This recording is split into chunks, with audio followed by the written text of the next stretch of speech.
பிஸ்மில்லாஹ் வல்ஹம்துலில்லாஹ் ஸலாத்து வஸ்ஸலாமு அலைக யா சய்யதி யா ரசூலல்லாஹ் அன சுல்தான் இப்ராஹீம் இஸ்மி இலா கைரில் வரியத்தி இன்திமாய். புவனியை படைத்திட்ட புவனன் அவனுக்கே புகழ் அனைத்தும் புகழ்ச்சூட்டுமாக. திரையின்றி இறை கண்ட திருநபியே உம்மீதும் உம் திருவடியை விட்டு சென்ற உம் வழியில் வந்துதித்த வல்லவர்கள் வான்மார்க்க நல்லவர்கள் அனைவர் மீதும் மற்றும் இந்த குரலை கேட்டுக்கொண்டிருக்கக்கூடிய அனைவரின் மீதும் அல்லாஹ்வினுடைய சாந்தியும் சமாதானமும் என்றென்றும் நின்று நிலவட்டுமாக.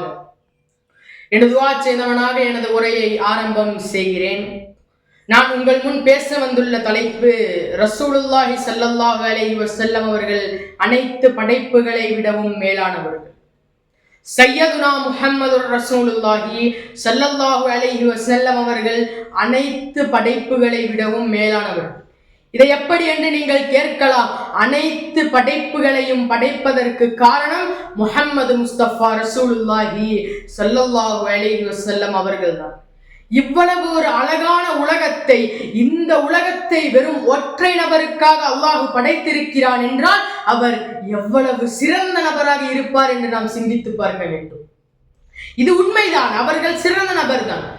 ரசூலுல்லாஹி ஸல்லல்லாஹு அலைஹி வஸல்லம் அவர்களை பற்றி அறிய வேண்டும் என்றால் அவர்களுடைய முஹஜிசத்துகளை பற்றி நாம் அறிந்திருக்க வேண்டும். வெறுமனே எல்லா நபிமார்களுக்கும் கூறுவது போன்று ரசூலுல்லாஹி ஸல்லல்லாஹு அலைஹி வஸல்லம் அவர்கள் 2 விரல்களால் நிலவை பிளந்ததையோ அல்லது நாயகத்தினுடைய கையில் இருந்து நீர் பெருக்கெடுத்து ஓடியதை அனைவரும் குடித்தனர்கள் என்பதையோ, நாயகம் ஒரு சிறிய கோப்பை எடுத்து குடித்த பின்னர் அதை 200 நபருக்கும் மேலாக குடித்தவர்கள் என்பதெல்லாம் மற்ற நபிமார்களுக்கு கொடுக்கப்பட்ட மோஜிசத்துகளை போன்று சாதாரணம்தான். ரசூலுல்லாஹி ஸல்லல்லாஹு அலைஹி வஸல்லம் அவருடைய ஆகப்பெரிய மோஜிசத்து என்பது நூரே முஹம்மதியா. அது என்ன நூரே முஹம்மதியா? ரசூலுல்லாஹி ஸல்லல்லாஹு அலைஹி வஸல்லம் அவர்கள் சொல்லுவார்கள், அனமின் நூரில்லாஹ் குல்லு ஷையும் மின் நூரி. நான் அல்லாஹ்வினுடைய நூறிலிருந்து படைக்கப்பட்டுள்ளேன், எல்லாம் என்னுடைய நூறிலிருந்து படைக்கப்பட்டது என்று முஹம்மது முஸ்தபா ரசூலுல்லாஹி ஸல்லல்லாஹு அலைஹி வஸல்லம் அவர்கள் சொல்லுவார்கள்.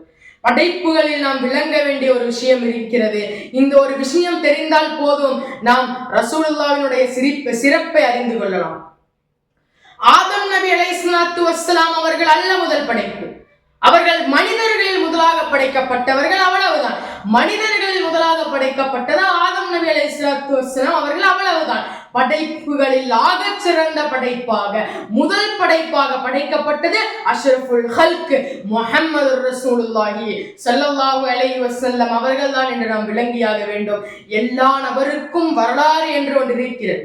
அது எல்லா நபருக்கும் பிறக்கும் பொழுது மட்டும்தான் தொடங்கும். ஆனால் ஹபீபுனா முஹம்மது ரசூலுல்லாஹி ஸல்லல்லாஹு அலைஹி வஸல்லம் அவர்களுக்கு அப்படி இல்லை. 3 வகையில் தொடங்குகிறது.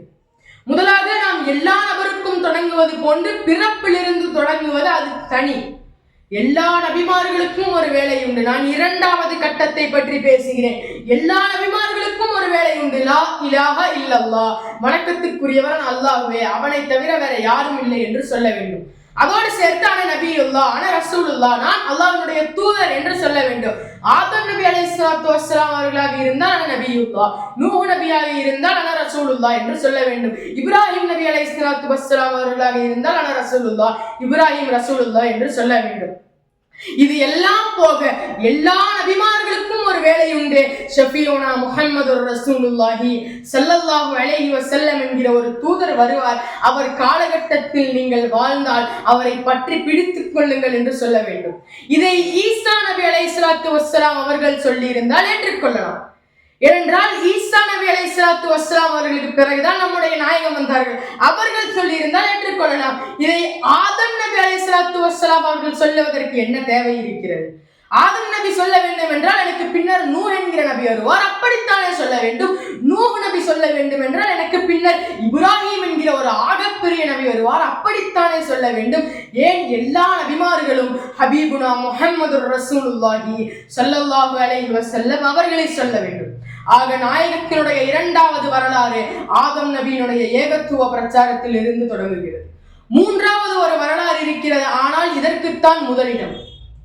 அல்லாஹ் தஆலா மனிதனை படைத்து இந்த உலகிற்கு அனுப்புவதற்கு முன்னால் ரூஹுகளை உண்டாக்கி விட்டான். அந்த ரூஹுகளினுடைய உலகம்தான் ஆலமுல் அர்வாஹ்.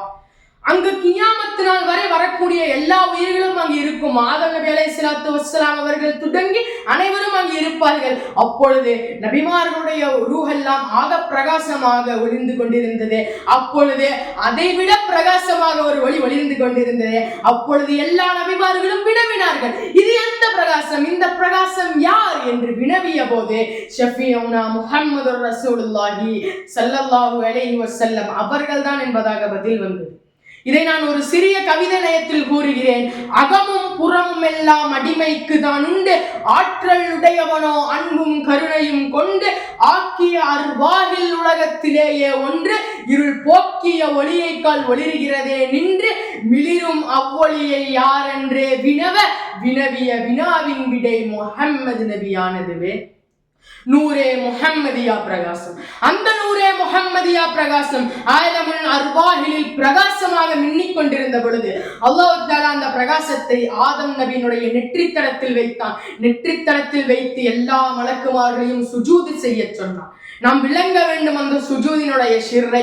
இப்படி நாயகத்தினுடைய இதழுக்கு, நாயகத்தினுடைய கால்களுக்கு, நாயகத்தினுடைய கைகளுக்கு என்று தனித்தனி சிறப்புகள் இருக்கிறது. இதை தாண்டி நாயகத்தை பார்ப்பதற்கு கூட சிறப்பு இருக்கிறது. சஹாபாக்கள் எத்தனை தொழுகை தொழுதாலும், எவ்வளவு இபாதத்து செய்தாலும் அவர்கள் சஹாபி ஆகிவிட முடியாது. அவர்கள் நாயகத்தை பார்த்து விட்டால், நாயகத்தினுடைய பார்வை கூட பட வேண்டாம், நாயகத்தை அவர்கள் பார்த்து விட்டால், ஈமானிய கண்கள் கொண்டு பார்த்து விட்டால் அவர்கள் சஹாபி ஆகிவிடுவார்கள். நாம் சிந்தித்து பார்க்க வேண்டும், ஒரு சாதாரண நபருக்கு இந்த அளவிற்கு சிறப்பு இருக்குமா என்று நாம் சிந்தித்து பார்க்க வேண்டும். இன்றைக்கு இருக்கக்கூடிய வஹாபிகள் சாதாரணமாக கூறிவிடுகிறார்கள், அவரும் நம்மை போன்ற சாதாரணம் தானே என்று கூறுகிறார்கள். நாம் சிந்தித்து பார்க்க வேண்டும், சாதாரணமான ஒரு நபருக்கு இந்த அளவிற்கு சிறப்பு இருக்குமா? ஒரு சாதாரணமான மனிதனுக்கு அல்லாஹ் இந்த அளவிற்கு சிறப்பை கொடுத்திருப்பானா? அல்லாஹு தஆலா நாம் சிந்தித்து பார்க்க வேண்டும். ரசூலுல்லாஹி ஸல்லல்லாஹு அலைஹி வஸல்லம் அவர்கள் அனைத்து படைப்புகளை விடவும் மேலானவர்கள், அனைத்து படைப்புகளை விடவும் உயர்ந்தவர்கள். நாளை மறுமையில், நாளை ஆகிரத்தில் அவருடைய கால் பாதம் அந்த சொர்க்கத்தில் பட்ட பிறகுதான் அனைத்து நபிமார்களாலும் எல்லா மனிதர்களாலும் அந்த சொர்க்கத்திற்குள் நுழைய முடியும். இதை நாம் சிந்தித்து பார்க்க வேண்டும். நாயகத்தினுடைய சிறப்பை பற்றி பேச வேண்டும் என்றால், நாயகத்தினுடைய சிறப்பை பற்றி பேச வேண்டும் என்றால் வெறுமனே 8 நிமிடத்தில் கூற முடியாது. அதை எவ்வளவு யுகங்கள் கொடுத்தாலும் பேசி முடிக்க முடியாது என்பதை கூறி என்னுடைய உரையை நிறைவு செய்து கொள்கிறேன். வாஹிர் தவானா அல்ஹம்துலில்லாஹி ரப்பில் ஆலமீன். அஸ்ஸலாமு அலைக்கும் வரஹ்மத்துல்லாஹி வ தஆலா வபரகாத்துஹு.